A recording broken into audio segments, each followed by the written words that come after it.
Mapapaiyak ka talaga at malulungkot. Kasi nga, tuluyan nang nawalan na ng bait or nasiraan na ng bait ang babaeng ito matapos nang malugi siya sa negosyo, tapos na-scam, and then, yung mga inutangan niya ay grabing sumingil sa kanya. Kaya ang ending, na-depress siya at ganito yung kahihinatnan na niya. Kaya panoorin natin ang nakakaiyak na moments sa babaeng ito. Before, nakikita nyo na nagtitiktok pa si ate girl at alive na alive. Pero, after na na-depress at nasiraan na ng bait, ganito na siya.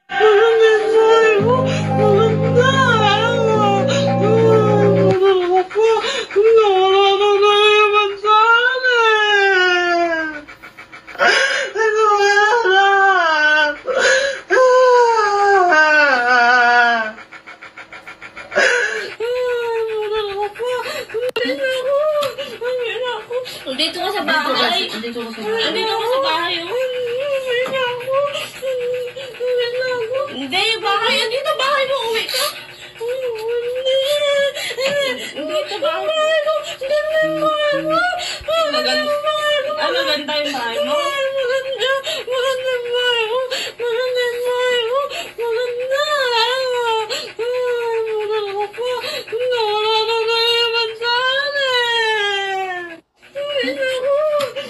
Sabi ni ate dito, di ko ina-expect na magiging ganyan ka dahil sa mga taong pilit kang sinisingil at ayaw ng pakonti-konti. Simula una, di mo naman tinakbuhan kahit halos di ikaw ang nakinabang ng pera. Nakabalik ka naman kahit papaano pero laging tinatakot at ipapakulong. Sabi pa ni ate, Lord, pumabor ka naman sa amin kahit minsan please. Ubus na lahat ng meron kami. Nagkaganyan na nga, may kaso pa. Nakakadurog talaga ng puso kapag meron kang kapamilya na ganito yung kalagayan niya. Na pwedeng magsimula sa depression and then kapag hindi kinaya ng depression mo, ganyan ang kahihinatnan. So, nawawala siya sa sarili, hindi organized yung thoughts niya. Tapos, nag-wonder-wonder siya and yun yung delikado. Kaya dapat bantayan ang mga pamilyang ganito kasi baka mawala sila, missing, tapos baka makikita mo na lang sa kalsada. Ito na yung summary of the story or partial. Utang issue para hindi na mag-fight. Sa nagsasabing nag-iinarte, edi sana dati pa para di na nakabitaw pa ng malaking halaga sa paunang bayad. For your information or FYI, may med-search siya sa isa sa pinakamagaling na psychiatrist dito sa amin. So, nagpatingin na siya talaga, no? So, ito yung utang issue para hindi na mag-fight. Hindi po siya basta umutang, nag-invest po sila sa business niya na bigasan, kaso na wrong move. Kaya na-scam. Tapos, sinabayan ng pagtaas ng bigas, yung interest na mas malaki pa sa tinutubo nila. Dahil sa pagbabago ng price. Kaya yung natitirang puhunan, naubos. Binigyan na rin namin ng 3 beses ng puhunan para makabawi sila, kaso lang hinahakot yung bigas na paninda nila bilang kabayaran kaya nangungutang siya sa iba para lang may maipangbayad dahil natakot siya na ipagdampot, patambangan, at worst, idamay yung asawa niya. Pero dinadamay na talaga yung asawa niya, no? Palagi kaming nakikiusap sa mga investor niya na may mga natapos siyang bayaran at yung iba halos kalahati na niya. Malalaki na ang nabawa sa kanya, may nakakaintindi naman, meron namang malala talaga, pero di ko sila masisi. Pero sana wala na lang threat. Kaso, grabe ang pagpipiga, kaya sobrang takot na na-depress, 2 days siyang nawala dahil di na niya alam gagawin. So, nagpalakad-lakad daw siya sa daan at gusto niya itsugi daw yung sarili niya. Dagdag pa yung kinuha ng motor, nung kinuha yung motor niya na pang-deliver bilang assurance, kaya dun na siya nagsimula magwala at mawala sa sarili. Kahit nakiusap kami na katapusan magbibigay dahil walang-wala na talaga. Ito pa yung isa na pagre-record sa kanya na mapapansin mo talaga na meron ng mental problem or mental issue. Pero buti na lang, nagpa-check up na sila sa isang psychiatrist. So, panoorin natin yung buong eksenang yan. Ikaw, dumi na yung paa niya. Halika na. Halika na. Nakangag mo na.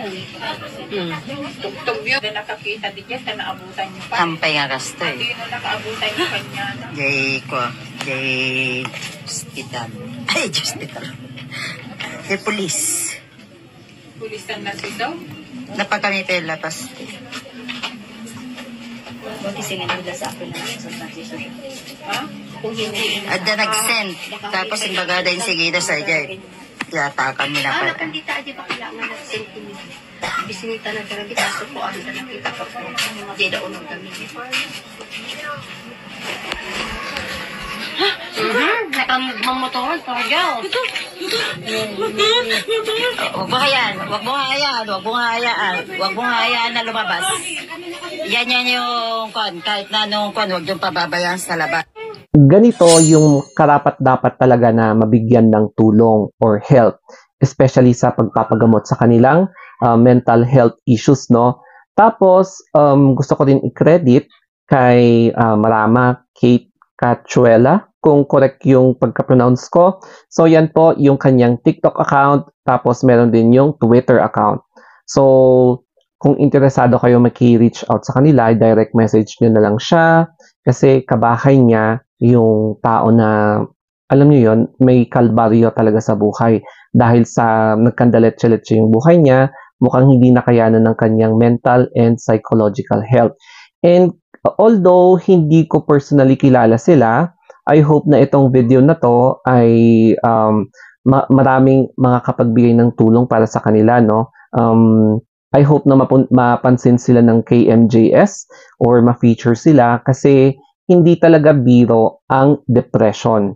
Tapos, may mga complications talaga ng depression na kapag hindi mo talaga inagapan agad, magkakaroon talaga ng mas malalang problema pa. Kaya okay din lang na nagpa-check up sila sa psychiatrist and meron silang medical certificate para ipakita din sa mga tao na sumisigil sa kanila na totoo ang pinagdadaanan ni ate. Isa sa mga pinaka-importanting lessons dito sa video is family support. Lalong-lalo na kapag may napansin kang kakaiba sa mga pag-uugali ng kabahay mo. Hindi kasi lagi ino-open up ng kabahay mo yung problema niya. So, importante talaga na kausapin niyo siya lagi. Huwag niyo siyang laging, huwag mong ginagawang toxic ang buhay niya, huwag niyo pinapagalitan, yung mga ganon, o pinag-iinitan kasi mas lalong umaakyat yung stress level. So, kapag kinakausap niyo sila ng mahinahon, bumababa yung stress level nila, na-express nila yung sarili nila, na i-open up nila yung problem nila, at ito yung isa sa mga ways na magle-lessen up kahit na papaano yung level din ng anxiety nila. Kaya, importante na nandyan lagi ang pamilya, ang mga partner, mga ganon, para hindi mas lalong lumala ang depression ng isang tao.